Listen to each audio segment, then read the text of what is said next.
Bueno, les quiero mostrar un ejercicio que se conoce como test tope. Eso significa que al calibrar estamos evaluando, ¿listo?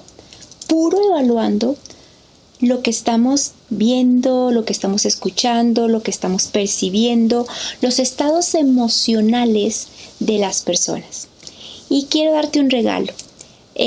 Son calificaciones inconscientes que manejó muy fuertemente una de las expertas en comunicación que estudiaron John Grinder y Richard Bandler, que se conoce y tiene unos maravillosos documentos como Virginia Satir, ¿de acuerdo?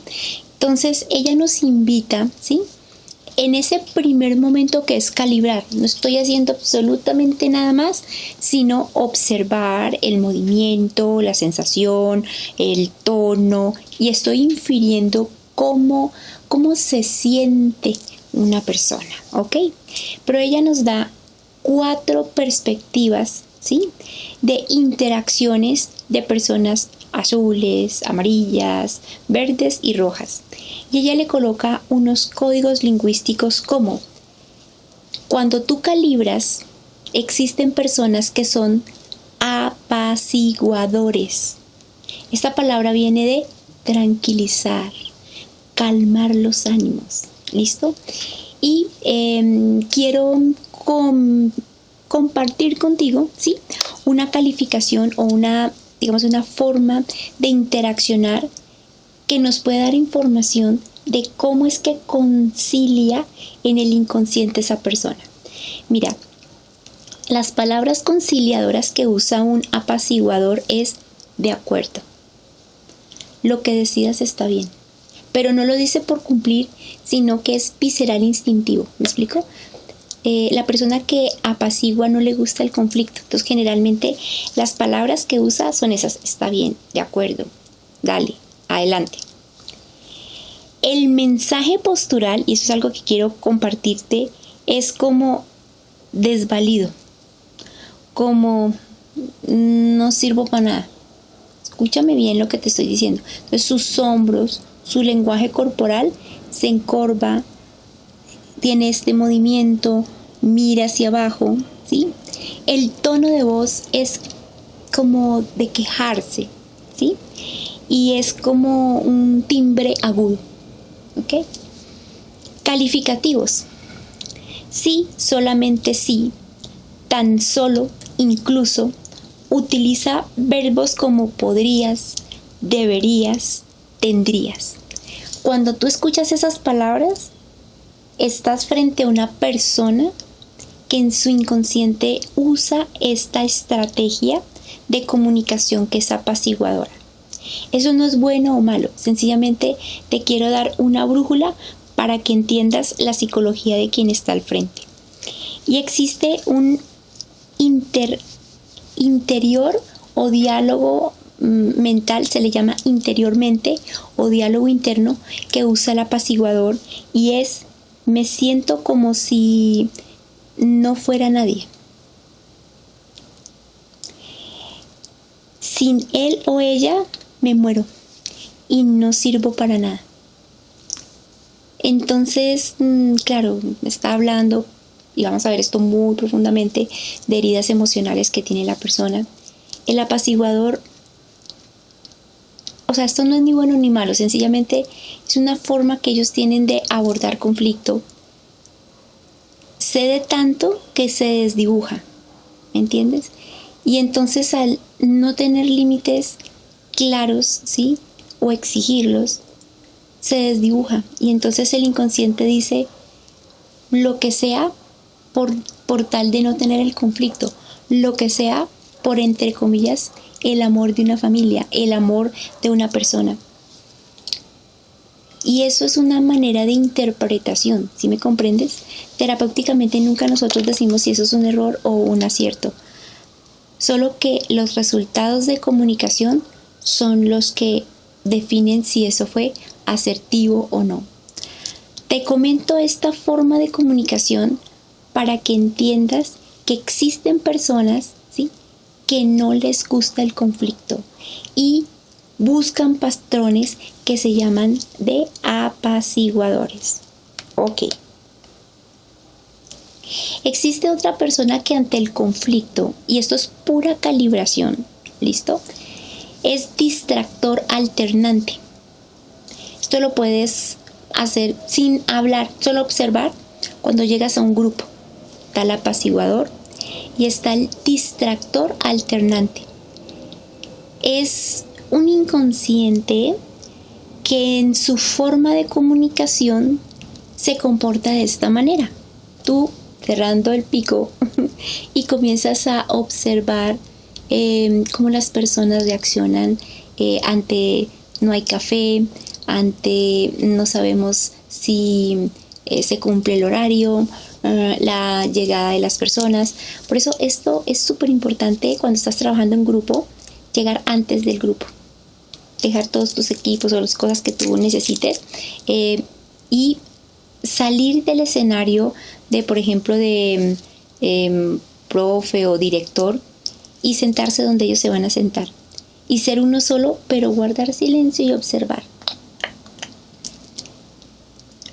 Y vas a entender quiénes del grupo son apaciguadores y quiénes del grupo son distractores alternantes. O si la persona que tienes al frente es un apaciguador o distractor alternante. Te voy a explicar cómo es esa personalidad. Las palabras que generalmente usa es: nunca da una respuesta concreta a un tema. Creo que tú y yo tenemos un ejemplo muy cercano cuando lo presentan en los canales de televisión. Hacen preguntas y esa persona no especifica la información. Habla de otras cosas. Evade, ¿sí? Y en ese contexto, la persona que hace la pregunta dice: ¿será que yo no formulé bien la pregunta? ¿Será que esa persona no me está entendiendo? No, lo entendió perfectamente, pero no quiere contestarte. Y usa otros temas, otros tópicos, o te contrapregunta también. Mensaje postural: muchos movimientos corporales, cuerpo angular y evitativo.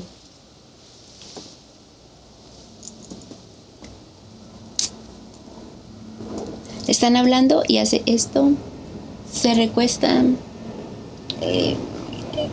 hace un ángulo como no me quiero comunicar contigo, no me voy a comunicar, perdón la palabra, no me da la gana de conectarme contigo y estoy evitándote.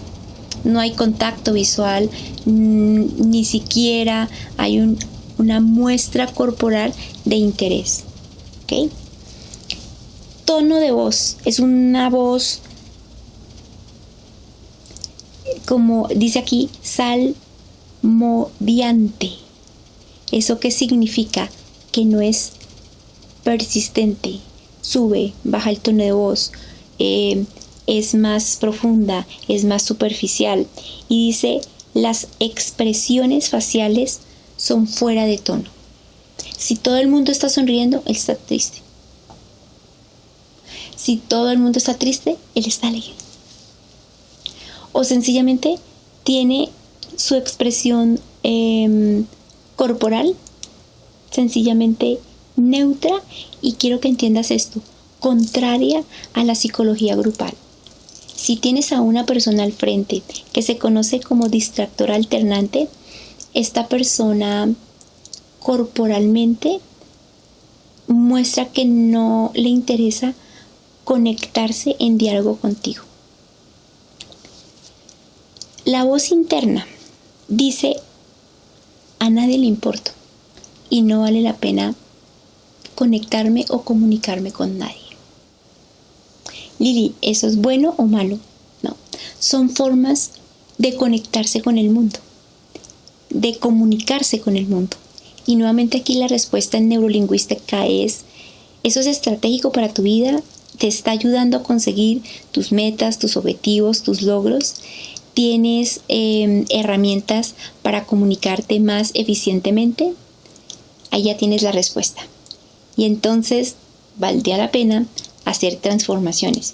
Pero sí y solo sí la persona hace una autoobservación y considera que este tipo de comportamientos no le están beneficiando en su vida. Estas categorías las vas a encontrar en los libros de Virginia Satir, ¿de acuerdo? Esta señora alcanzó a escribir casi unos 30 libros y documentos académicos grandísimos. Entonces ella habla de cuándo es una persona apaciguadora, cuándo es un distractor alternante que lo único que busca es confundirte. Así es.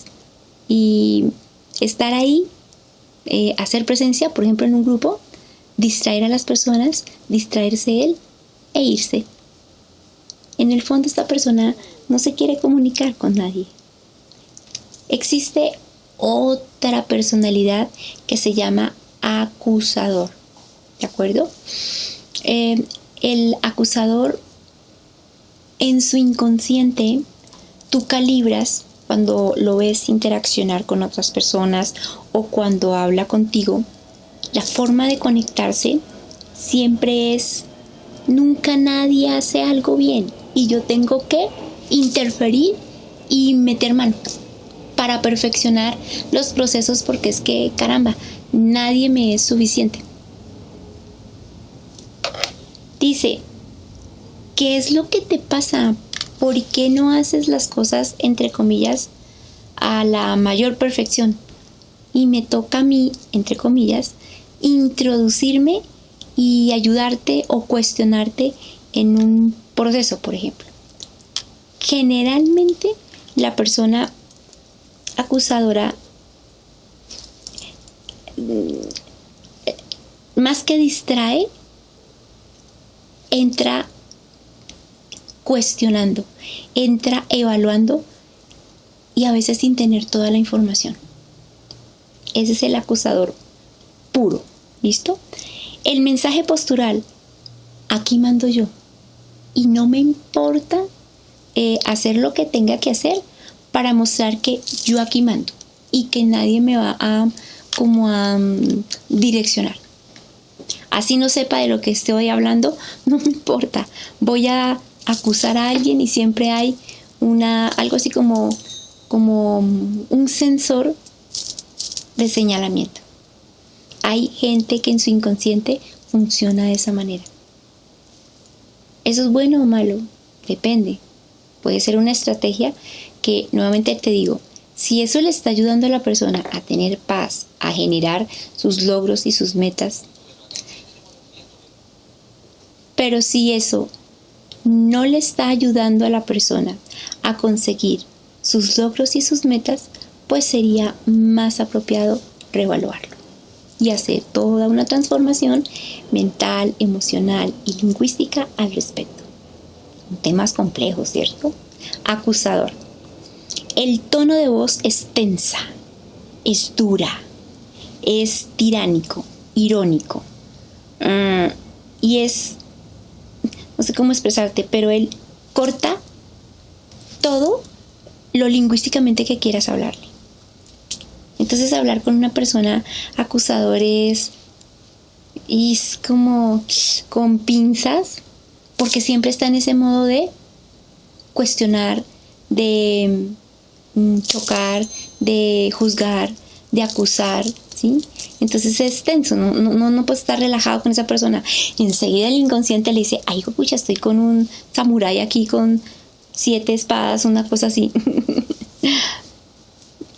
Nuevamente te digo, esto no es bueno o malo, sencillamente son formas de calibrar a la persona que tienes al frente o al grupo que tienes al frente. Hay grupos así. En estos 25 años de trayectoria he llegado a grupos así, estrictamente acusadores, en el que dicen: no me interesa lo que me vienes a decir, te voy a, mejor dicho, a llenar de preguntas, a cuestionar todo lo que estás haciendo, porque esa es mi manera de comunicarme, de decir: no me importa lo que sepas, aquí mando yo. Y las herramientas de neurolingüística te van a ayudar hablar con ese inconsciente y llegar a acuerdos. Uno, a mí no me interesa pelear, a mí no me interesa chocar. Yo vengo profesionalmente a hacer un trabajo de la mejor manera. Voy a brindar mi inconsciente porque es bastante sensible, dice la persona.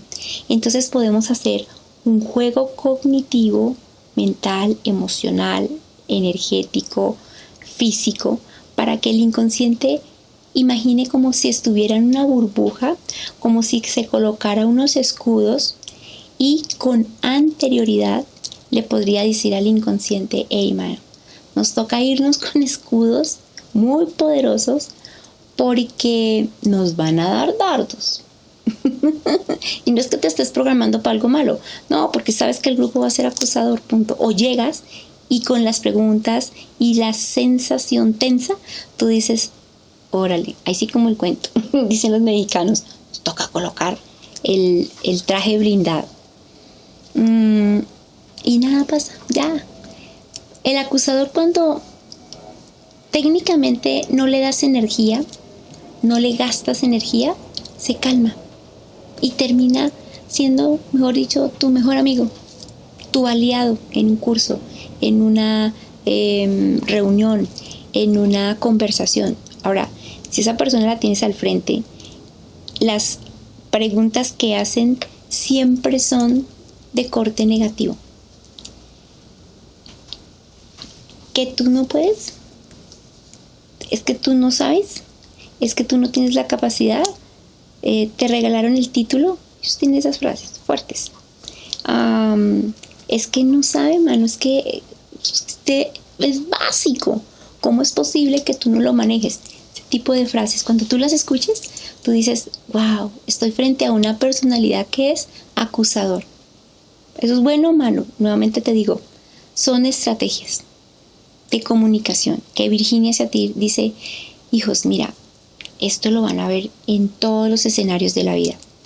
Sepa cómo funciona el inconsciente de ese ser y no caiga en un juego en el que tú no quieres. Eso es como el ajedrez, ¿me entiendes? Entonces tú tienes un competidor al frente y tú estás al otro lado. Y sabes mover perfectamente las fichitas, ¿ok? Sabes movimientos maestros porque con anterioridad, eso es matemática, ¿sí?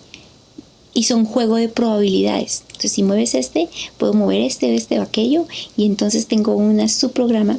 Pero entonces lo que te estamos diciendo es: entiende el juego de un acusador. Es eso, cuestionar, tenga o no tenga la razón. Siempre dice, ¿sabes qué? El diálogo interno o su interiormente dice: yo estoy solo en este mundo y me preocupa no tener éxito. Entonces digamos, el inconsciente de esa persona ha aprendido por estrategia que acusar y generar esa tensión le genera poder. Y es la manera, increíblemente, de autoafirmar que estoy solo de verdad y tengo que luchar contra todo el mundo. Existe un acusador interrogativo, te hace preguntas.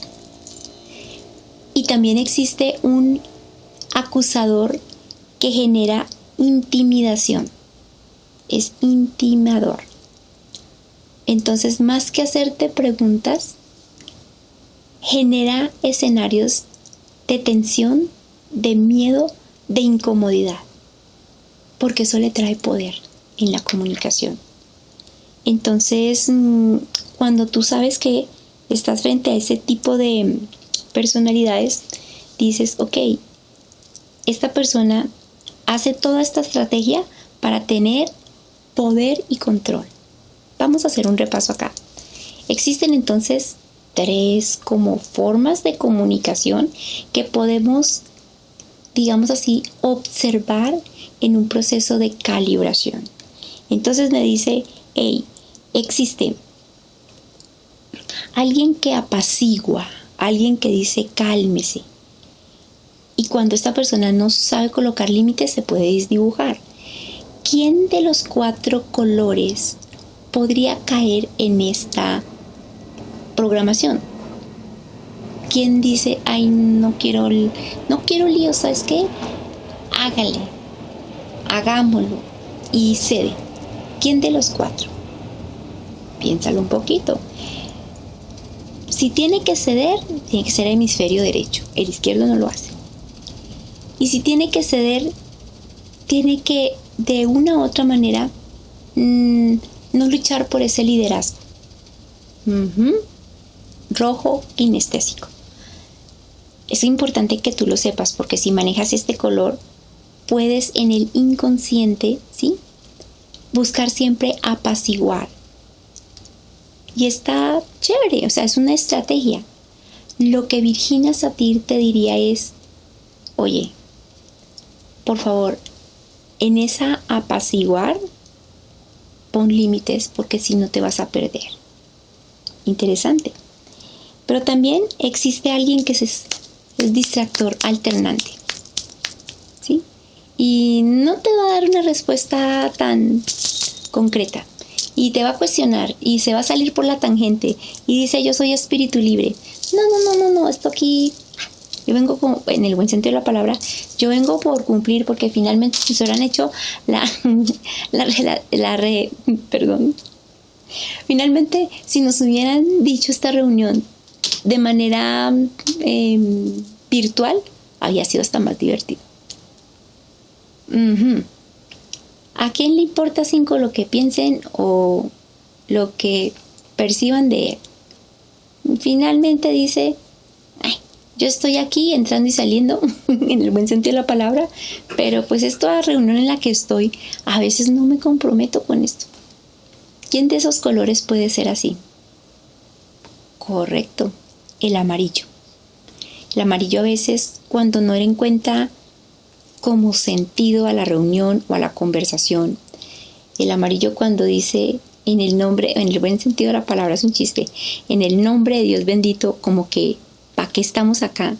Entonces dice, yo no gasto energía, sino que salto, para allí, para acá, me preguntan, no contesto, porque es una, digamos así, estrategia de comunicación. Virginia Satir te haría la invitación a, ok, esa es tu estrategia. Solo que a veces por andar saltando y no comprometerte, pues las cosas siguen igual. Y tú tienes la llave con esa mente tan creativa y encontrar respuestas y soluciones rápidas podría ser un elemento que cambie y haga la diferencia en esa conversación o en ese grupo. Ahí te la dejo. Y existe alguien que se llama acusador. En sus 2 formas. ¡Wow! Uno que es pregunta y pregunta y pregunta, y el otro intimida. ¿Qué color podría ser así? Pero ojo, la persona no se da cuenta, ¿sí me explico? Sino que dice, yo necesito tener el poder aquí. Controlar también, pero es más de poder. ¿Cuál de los colores lucha mucho por poder y podría tener esta personalidad como acusador?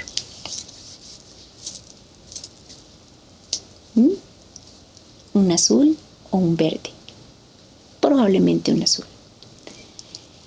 Existe una 4ª personalidad que ella le llama computador, ¿sí?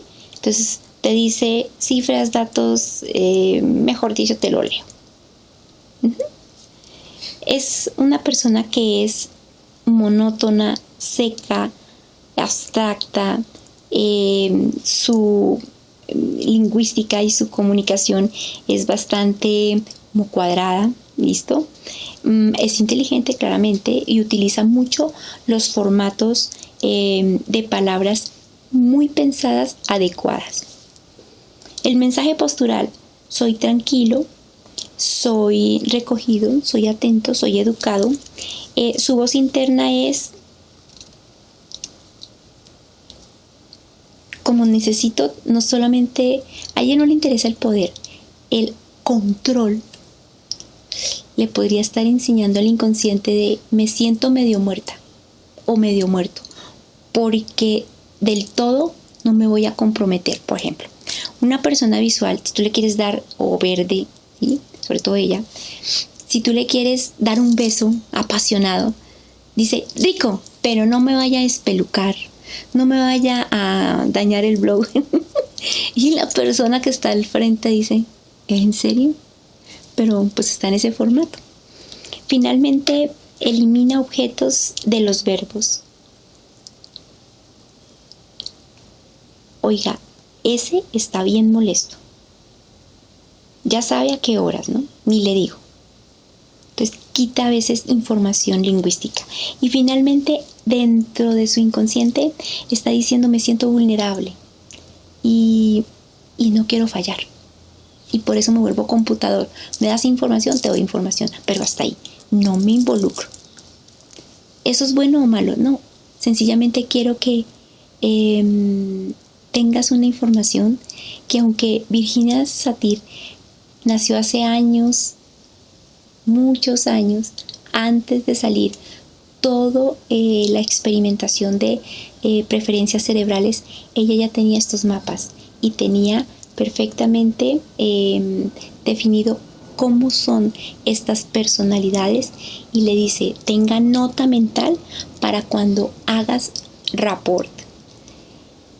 ¿Te gusta esta información? Y yo me imagino que quieres saber cómo hago rapport, Liliana. Primer paso, calibración. Segundo paso, sintonizar. Tercer paso, marcar el liderazgo inconsciente.